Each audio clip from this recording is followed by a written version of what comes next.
من الشیطان الرجیم بسم اللہ الرحمن الرحیم الصلاۃ والسلام علیک یا سیدی یا رسول اللہ وعلی آلہ ویسر لی امری واحلل عقدۃ من لسانی یفقهوا قولی واجعل لی وزیرا من اہلی رب زدنی علما رب زدنی علما رب زدنی علما ربی یسر ولا تعسر وتمم بالخیر وبک نستعین اللہم اجرنی فی مصیبتی واخلف لی خیرا منہا اللہم صلی علی سیدنا و مولانا محمد وعلی آلہ وصحبہ وبارک وسلم۔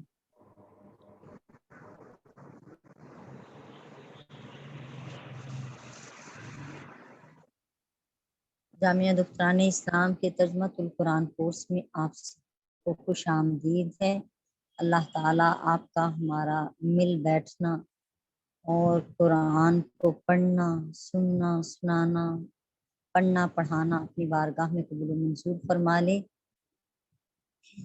اس کلام عظیم کو اللہ تعالیٰ ہمارے لیے دنیا اور آخرت میں کامیابی کا باعث کر دے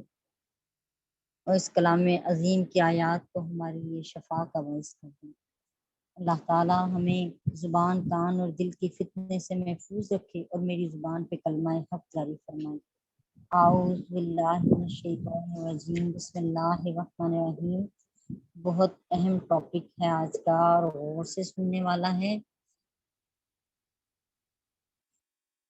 سورہ النساء کی آیت نمبر 7 ہے۔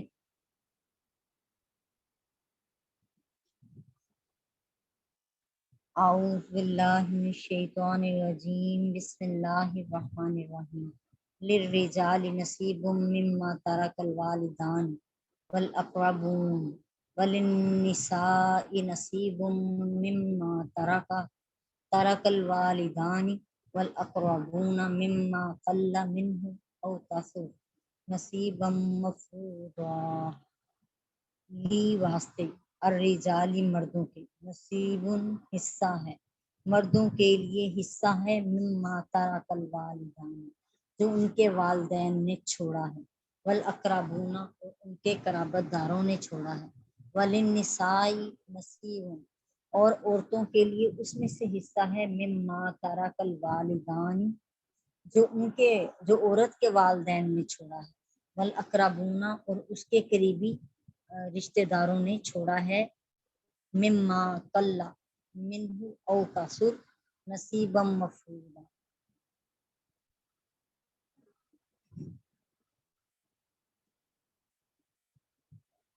خواہ وہ مال کم ہے یا زیادہ ہے، اللہ تعالیٰ کی طرف سے ان سب کے لیے اس میں حصہ مقرر ہے۔ وَإِذَا حَضَرَ الْقِسْمَةَ أُولُو الْقُرْبَى وَالْيَتَامَى وَالْمَسَاكِينِ فَارْزُقُوهُم مِّنْهُ وَقُولُوا لَهُمْ قَوْلًا مَّعْرُوفًا۔ اور اذا جب حضر حاضر ہوں قسمت تقسیم کے وقت، اولو القربى صاحب قرابت یعنی رشتہ دار عزیز و اقارب، والیتامى اور یتیم لوگ، والمساکین اور مسکین لوگ، فارزقوہم بس انہیں کھلاؤ ان میں سے، منہ وقولوا لہم قولا معروفا اور ان سے معروف بات کہو۔ اعوذ باللہ من الشیطان الرجیم بسم اللہ الرحمن الرحیم۔ محاورتاً ترجمہ کر لیتے ہیں۔ مردوں کے لیے اس مال میں سے حصہ ہے جو ماں باپ اور قریبی رشتہ داروں نے چھوڑا ہے، اور عورتوں کے لیے بھی ماں باپ اور قریبی رشتہ داروں کے ترکہ میں سے حصہ ہے، اور وہ ترکہ تھوڑا ہو یا زیادہ ہو اللہ تعالیٰ کا مقرر کردہ حصہ ہے۔ اور اگر تقسیم وراثت کے موقع پر غیر وارث رشتہ دار اور یتیم اور محتاج موجود ہوں تو اس میں سے کچھ انہیں بھی دے دو اور ان سے نیک بات کہو۔ اعوذ باللہ من الشیطان الرجیم بسم اللہ الرحمن الرحیم۔ امام ابو جعفر محمد بن جریر طبری رضی اللہ تعالیٰ عنہ روایت کرتے ہیں کہ ابن زید نے اسے بیان کیا ہے کہ زمانہ جاہلیت میں باپ دادا کے ترکے سے عورت وارث نہیں ہوتی تھی، اسی طرح چھوٹا بچہ خواہ وہ مذکر ہی ہو وہ اپنے ماں باپ کے ترکے سے وارث نہیں کیا جاتا تھا۔ اکرمہ نے بیان کیا ہے کہ ایک عورت کا خامن فوت ہو گیا، اس نے نبی کریم صلی اللہ علیہ وآلہ وسلم سے کہا یا رسول اللہ صلی اللہ علیہ وآلہ وسلم، میرا خامن فوت ہو گیا اور اس نے مجھے اور ایک بیٹی کو چھوڑا ہے اور ہم کو وارث نہیں بنایا جا رہا۔ اس کی بچی کے چچا نے کہا یا رسول اللہ صلی اللہ علیہ وسلم، یہ عورتیں نہ تو گھوڑے پر سوار ہو سکتی ہیں، نہ گھاس کا گٹھا اٹھا کر لا سکتی ہیں، نہ دشمن کا مقابلہ کر سکتی ہیں، نہ کما کر لا سکتی ہیں، تو مطلب یہ کچھ بھی نہیں کر سکتی، تو ان کو حصہ کیوں دیا جائے؟ تب یہ آیت کریمہ نازل ہوئی کہ مردوں کے لیے اس مال میں سے حصہ ہے جس کو ماں باپ اور قرابت داروں نے چھوڑا ہو، اور عورت کے لیے بھی اس مال میں سے حصہ ہے جو جس کو ماں باپ اور قرابت داروں نے چھوڑا ہو، خواہ وہ مال کم ہے یا زیادہ ہے، یہ اللہ کی طرف سے مقرر کیا ہوا حصہ ہے۔ اس سے پہلی آیتوں میں اللہ تعالیٰ نے یتیموں کا مال کھانے سے منع فرمایا تھا اور یہ حکم دیا تھا کہ جب وہ سن شعور کو پہنچ جائیں تو ان کے مال ان کے حوالے کر دو، اور اس آیت میں یہ واضح کیا ہے کہ یتیموں کے ولی ان کے جس مال کی حفاظت کرتے ہیں اس میں مرد اور عورت کی کوئی تخصیص نہیں ہے۔ زمانہ جاہلیت میں عورتوں کو وارث نہیں بنایا جاتا تھا اور نہ ہی بچوں کو، وہ کہتے تھے کہ ہم ان کو وارث نہیں بنائیں گے جو نیزوں سے جنگ نہ کر سکیں اور نہ ہی مال غنیمت لوٹ سکیں۔ اس آیت میں بتایا جا رہا ہے کہ عورت کا کوئی فرق نہیں ہے اور نہ ترکہ کے کم یا زیادہ ہونے سے کوئی فرق پڑتا ہے، ہر چند کے حصے کی مقدار میں فرق ہوتا ہے۔ اسی طرح میت کے ساتھ لاحق ہونے میں بھی فرق ہے۔ جو میت کے ساتھ بلا یعنی ایسا تعلق جو میت کے ساتھ بلا واسطہ رکھتے ہیں، اور وہ تعلق جو واسطے کے ساتھ تعلق رکھتے ہیں، مثلا ایک میت کا یعنی ایک شخص کا جو وفات پا گیا ہے اس کا ایک بیٹا ہو اور اس کا ایک یتیم پوتا بھی ہو، تو بیٹا میت کے ساتھ بلا واسطہ تعلق رکھتا ہے، جبکہ یتیم پوتا جو ہے وہ چچا کے ہوتے ہوئے واسطے سے تعلق رکھتا ہے کہ اس کا باپ تو فوت ہو چکا ہے، اس لیے بیٹے کے ہوتے ہوئے یتیم پوتا محروم رہے گا۔ یعنی ایسا شخص جو وفات پایا ہے اس کے دو بیٹے ہیں جس میں سے ایک بیٹا فوت ہو چکا ہے اور اس بیٹے کے آگے سے پوتا ہے، بیٹے کی اولاد ہے، اور ایک بیٹا اس کا زندہ ہے، تو بیٹا جو زندہ بیٹا ہے وہ قریب کا تعلق رکھتا ہے، بلا واسطہ تعلق رکھتا ہے، جبکہ جو پوتا ہے جس کا کہ باپ وفات پا چکا ہے وہ واسطے سے تعلق رکھتا ہے، لہذا اس کو اس میں سے حق نہیں دیا جاتا، بلکہ جو بیٹا زندہ ہے وہی اس کا حقدار ٹھہرایا جاتا ہے۔ یتیم اس نابالغ بچے کو کہتے ہیں جس کا باپ فوت ہو چکا ہو۔ علم وراثت کا یہ قاعدہ ہے کہ قریب وارث کے ہوتے ہوئے جو دور کا وارث ہے وہ محروم ہو جاتا ہے۔ اسی بنا پر جو کہ ایک بیٹا زندہ ہے اور دوسرے فوت شدہ بیٹے کا بیٹا یعنی یتیم پوتا بھی زندہ ہے، تو اس شخص کی وراثت سے بیٹے کے ہوتے ہوئے یتیم پوتے کو حصہ نہیں ملے گا، کیونکہ یتیم پوتا میت سے ایک واسطے سے دور ہے اور بیٹا میت سے بلا واسطہ تعلق رکھتا ہے، اقرب ہے، قریب ہے۔ حدیث پاک میں آیا، حضرت امام محمد بن اسماعیل بخاری رحمۃ اللہ علیہ روایت کرتے ہیں، حضرت ابن عباس رضی اللہ تعالیٰ عنہما نے بیان کیا کہ نبی کریم علیہ السلام نے فرمایا، فرائض اہل فرائض کو لاحق کر دو۔ قرآن مجید میں ورثہ کے جو مقرر کردہ حصے ہیں ان کو فرائض کہا جاتا ہے، یعنی جو حصے ہیں جن کے حصے بنتے ہیں ان کو دے دو۔ میں نے اس کو آسان لفظوں میں بیان کر دیا ہے، یعنی جو حصے قرآن مجید نے مقرر کیے ہیں ورثاء کے، وہ حصے ان ورثاء کو دے دو جن کے یہ حقدار ہیں۔ اس کے بعد جو ترکہ بچے وہ میت کے سب سے قریب مرد کو دے دو، یعنی اس میں سے بچنے والا جو حصہ ہے وہ پھر آگے سے تقسیم ہوگا۔ اس حدیث سے یہ واضح ہوا کہ وارث جو ہے اس کے قریب کا وارث ہوتے ہوئے جو دور کا وارث ہے وہ محروم ہو جائے۔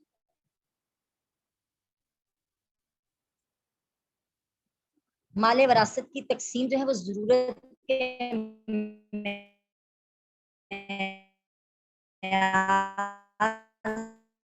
سے نہیں بلکہ قرابت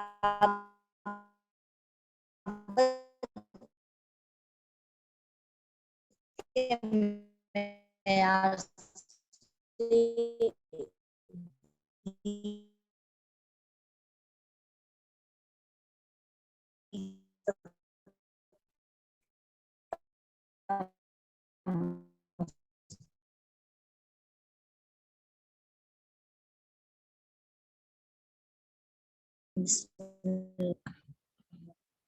معذرت کے ساتھ ڈسکنیکٹ ہوا ہے، اب دوبارہ سے سٹارٹ کر رہے ہیں۔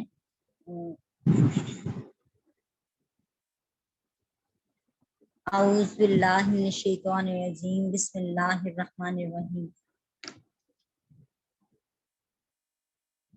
اور آگے اللہ پاک سورہ النساء کی آیت نمبر 8 میں بیان کر رہے ہیں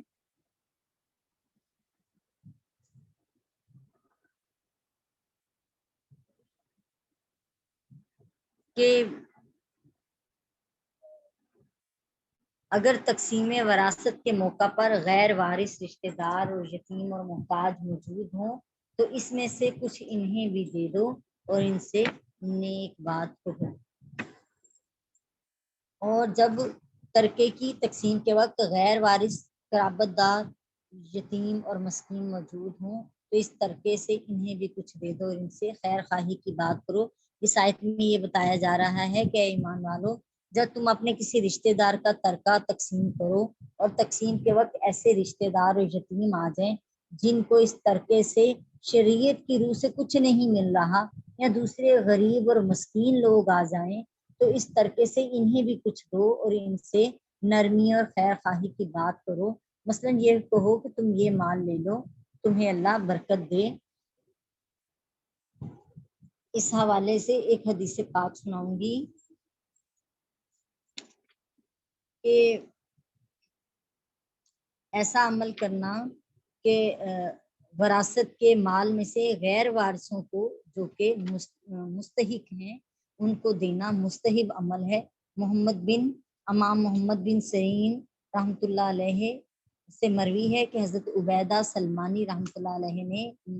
میراث تقسیم کی تو اسی آیت پر عمل کرتے ہوئے ایک بکری ذبح کروا کر کھانا پکوایا، پھر یتیموں میں تقسیم کر دیا اور کہا اگر یہ آیت نہ ہوتی تو میں یہ سب خرچہ اپنے مال سے کرتا، لیکن انہوں نے جو ترکے کا مال تھا اس میں سے ایک بکری خرید کر اس کا کھانا پکوا کر یتیموں کے درمیان تقسیم کر دیا۔ ایک روایت یہ ہے، در منصور میں ایک روایت ہے کہ حضرت عبد الرحمن بن ابو بکر رضی اللہ تعالی عنہما نے جب اپنے والد کی میراث تقسیم کی تو اسی مال سے ایک بکری ذبح کروا کر کھانا پکوایا۔ جب یہ بات حضرت عائشہ صدیقہ رضی اللہ تعالی عنہا کی بارگاہ میں عرض کی گئی تو انہوں نے فرمایا عبد الرحمن رضی اللہ تعالی عنہ نے قرآن پاک پر عمل کیا ہے۔ اب کیونکہ جو پیچھے ہم نے حکم سنایا ہے کہ بعض اوقات کوئی بیٹا یتیم بچے چھوڑ کر فوت ہو جاتا ہے اور اس کے باپ کا انتقال ہوتا ہے تو وہ یتیم بچے چونکہ پوتے بنتے ہیں اور چچا یعنی فوت ہونے والے کا دوسرا بیٹا موجود ہونے کی وجہ سے یہ پوتے دادا کی میراث سے محروم ہو جاتے ہیں، تو دادا کو چاہیے کہ ایسے پوتوں کو وصیت کر کے مال کا مستحق بنا دے۔ اگر دادا نے ایسا نہ کیا تو وارثوں کو چاہیے کہ اوپر والے حکم پر عمل کرتے ہوئے اپنے حصے میں سے کچھ دے دیں۔ اس حکم پر عمل کرنے میں مسلمانوں میں بہت سستی پائی جاتی ہے، البتہ اس حکم کا علم ہی نہیں ہوتا، اکثر کو تو علم ہی نہیں ہے۔ ہاں، جو کوئی اگر اس میں سے کسی نابالغ کا حصہ بن رہا ہے یا غیر موجود وارث کا حصہ بن رہا ہے تو اس میں سے ان کی اجازت کے بغیر دینے کا حکم نہیں ہے۔ اللہ پاک سب سے بہتر جاننے والے ہیں۔ جب کوئی شخص فوت ہو جائے تو اس کے ترکہ کے ساتھ 4 حقوق اس کے ساتھ جڑے ہوئے ہیں۔ سب سے پہلا یہ کہ جو تجہیز و تکفین کرنی ہے وہ میانہ روی سے کی جائے، یہ نہ کیا جائے یعنی کہ اس ٹائم پہ آنے والے مہمانوں کا جو کھانا کھلایا جا رہا ہے وہ اسی کے ترکے میں سے اگر دیا جا رہا ہے تو ایک طویل ایک بہت بڑی تعداد جو ہے وہ اس میں سے کھا کے جا رہی ہے، جبکہ جو قریب رہنے والے ہیں ان کے لیے تو معاملہ نہیں ہے، دور سے آنے والوں کے لیے یہ ہے کہ وہ اس میں سے کھا سکتے ہیں۔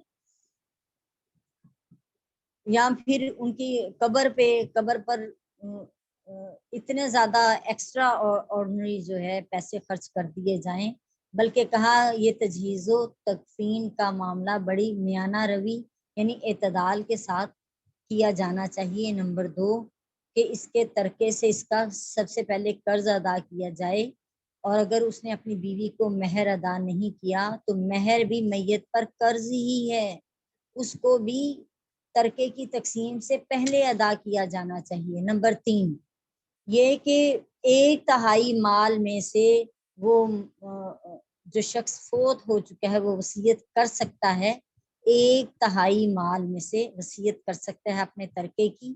تو جو اس نے وصیت کی ہو اگر تو وہ وصیت پہلے پوری کی جائے، تقسیم سے پہلے وہ وصیت پوری کی جائے گی۔ نمبر 4 کہ اس کے باقی ماندہ مال کو اس کے ورثاء تک قرآن و حدیث کے مطابق تقسیم کر دیا جائے۔ میں نے 4 چیزیں بیان کر دی ہیں۔ نمبر 1 تجہیز و تکفین میانہ روی سے ہو۔ نمبر 2 کہ ان کا اگر قرض ہے میت کے ذمے تو وہ قرض ادا ہو، اسی میں بیوی کا مہر بھی شامل ہے۔ اور نمبر 3 1/3 مال کی وصیت کی اجازت ہے، اگر وصیت کی ہے تو اس وصیت کے مطابق جو ہے عمل کیا جائے، اور جس کو مال پہنچانے کا حکم ہوا ہے 1/3 مال کے اندر تو وہ اس کو دیا جائے۔ نمبر 4 یعنی وصیت پوری کی جائے۔ نمبر 4 جو باقی مال بچتا ہے اس کی تقسیم کی جائے۔ تقسیم میں اصحاب الفرائض سے ابتدا کی جائے گی۔ ہم نے پیچھے پڑھا ہے، فرائض کا لفظ پڑھا ہے، یہ کنسیپٹ یوز ہوتا ہے اس میں جس کا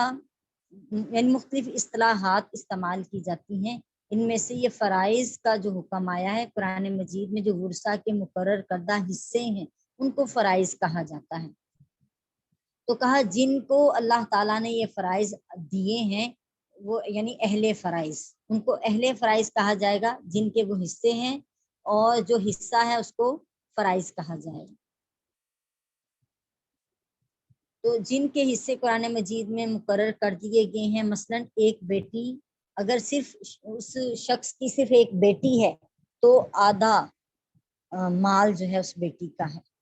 اور اگر 2 بیٹیاں ہیں صرف اور بیٹا کوئی نہیں ہے، 2 ہیں یا 2 سے زائد بیٹیاں ہی ہیں، تو پھر 2/3 حصہ جو ہے 2/3 حصہ وہ ان تینوں بیٹیوں میں تقسیم ہو جائے گا۔ 5 بیٹیاں ہیں تو 5 میں تقسیم ہو جائے گا۔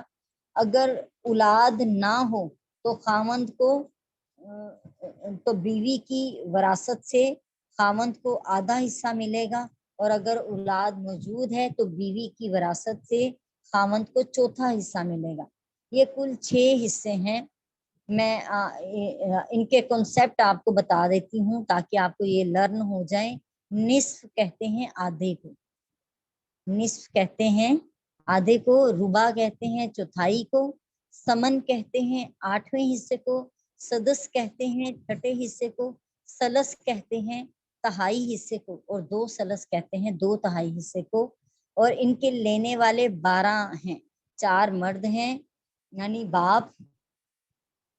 یا اگر باپ نہیں تو پھر پیچھے دادا تک جائے گا معاملہ، نانا جو ہے وہ جد فاسد میں آتا ہے، یا پھر اخیافی بھائی، ماں کی طرف سے اگر کوئی بھائی ہے تو اس کے لیے بھی اس میں سے حصہ بنے گا، اور خاوند۔ ٹھیک ہے جی۔ اور 8 عورتیں ہیں، بیوی ہے، یعنی اگر مرد فوت ہوا ہے تو پھر اس کے وراثت میں بیوی ہے، بیٹی ہے، پوتی ہے اور سگی بہن ہے اور اخیافی بہن بھی ہے، یعنی ماں کی طرف سے اگر کوئی بہن ہے تو اس کا بھی حصہ بنے گا۔ الاتی بہن ہے یعنی باپ کی طرف سے اگر بہن ہے تو اس کا بھی حصہ بنے گا، ماں کا حصہ ہوگا، سگی ماں کا، اور اسی طرح اگر یہ رشتے نہیں ہیں تو آگے جدہ صحیحہ یعنی نانا کی ماں جدہ فاسدہ ہے، ان کے حصوں کی تفصیل بھی بعد میں آئے گی، اس کو دیکھیں گے، بہت تفصیل ہے، شاید ہم ان کے چکروں میں پڑھیں گے تو ڈسٹرب نہ ہو جائیں، لیکن اگر آپ کہیں گے تو ہم اس کو پورا بھی بیان کر سکتے ہیں۔ اب جو اصحاب فرائض ہیں ان کو حصہ دینے کے بعد اگر ترکہ بچ گیا، جیسے کسی کی ایک ہی بیٹی ہے اور آدھا مال دے دیا بیٹی کو، بیٹا کوئی بھی نہیں ہے، تو اس میں سے جو پھر ترکہ بچے گا، اگر اس کا مزید کوئی اصحاب فرائض نہیں ہے تو پھر وہ ترکہ تمام اسباط کو دیا جائے گا۔ باپ کی طرف سے جو رشتہ دار ہوتے ہیں ان کو اسباط کہا جاتا ہے، باپ کی طرف سے جو رشتہ دار ہوتے ہیں انہیں اسباط کہا جاتا ہے۔ عین صاد با الف تا، عین صاد با الف تا، یہ اسباط باپ کے اگر حصہ بچ گیا ہے اور اصحاب فرائض میں سے کوئی بھی موجود نہیں ہے، یعنی ہے ہی نہیں کہ وہ تقسیم ان میں ہو سکے، تو وہ باقی جو ترکہ بچے گا وہ اسباط میں تقسیم ہوگا، اور جو قریب کے رشتہ دار ہوں گے ان کو پہلے، اور اگر قریب کے رشتہ دار موجود نہیں ہیں تو پھر بعد کے رشتہ داروں میں اسباط کے حوالے سے ہی، اور اسی طرح اگر اسباط نہ ہوں تو پھر اس ترکے کو ذی الفروض میں دوبارہ تقسیم کر دیا جائے گا۔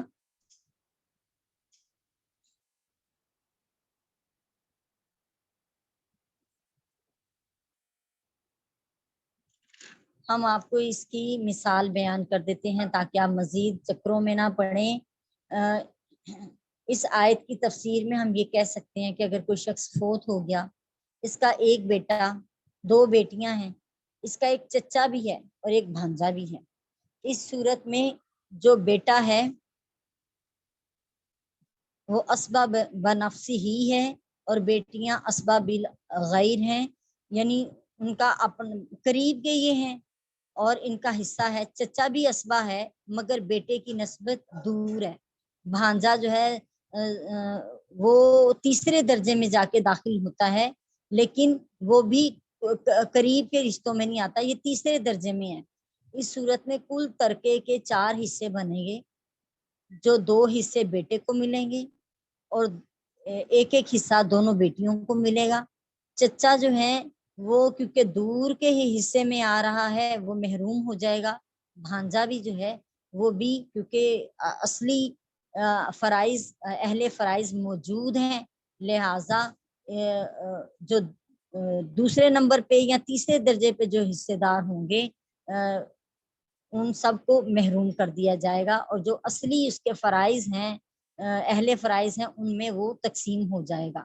تاہم چچا اور بھانجا کو ورثہ جو ہے وہ انسانی ہمدردی کے تحت اپنی طرف سے کچھ دے دیں تو یہ اس آیت پر عمل ہوگا۔ اسی طرح اگر کوئی اور مسکین ہو تو اس کو بھی دے دیا جائے اور ان سے نرم اور ملائم گفتگو کی جائے،